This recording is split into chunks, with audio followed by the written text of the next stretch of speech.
Why do friendships and relationships fall apart? Good morning, everybody. Today is Sunday, the 13th of February, 2022. My name is Reverend David Ibiayo, and these are my thoughts. There is always a smile on the faces of guests at a wedding ceremony when the priest says to the bridegroom, "You can now kiss the bride." Nobody will disagree that friendships and relationships, when they go well, are a blessing to those who are part of it. As you are listening to me, I am sure you have your own take on how friendships and relationships should be. But the one thing I know for sure is that some of your friendships or relationships are no longer the way they used to be, and some have actually ended. You are not alone in this, as there are many others who find themselves in the same situation, whereby some of their friendships and relationships are not the way they should be, and some have also ended. I would like to say it's more than a few people that are affected. This is an issue that affects every single person alive, in the sense that we all relate with people and then build friendships and relationships.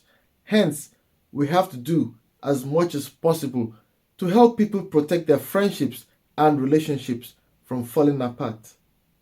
The one thing people do quite well is to start a friendship or a relationship. But for some of the relationships we are born into them like our families. Starting a friendship or a relationship is one thing, and then it is another thing to maintain our friendships and relationships. When some friendships or relationships end, people are often consoled with words like this: "Some people come into your life for a season." Yes, it is true, but it can be painful when things fall apart, even though it is for the better. There are many reasons why friendships and relationships end, but the one thing that I want you to reflect on is this: the part you need to play to maintain your friendships and relationships.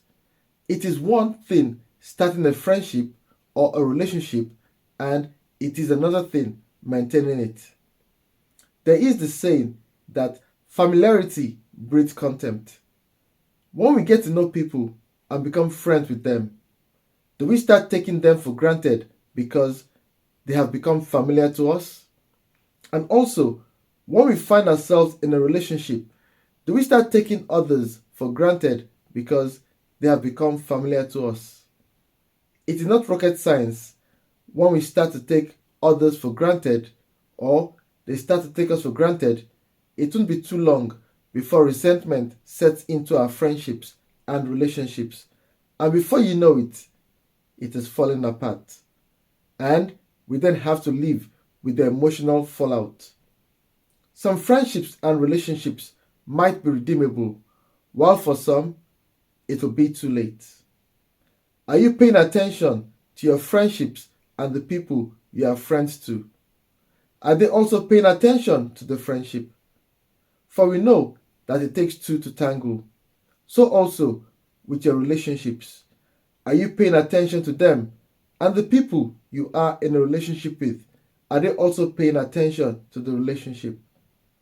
Our relationship with family, colleagues, business partners, spouses, and the list goes on. If we are not intentional in showing love and others choose not to show us love, it will be difficult to sustain our friendships and relationships. What then is it that we can do to help people? You now see why in John chapter 13, verse 34, Jesus Christ said the following: "A new command I give you, love one another. As I have loved you, so you must love one another." If we obey the command of Jesus Christ, our friendships and relationships won't just be for a season, but for a lifetime. Happy Valentine's Day for the 14th of February. Take care, keep safe, and remain blessed. Amen.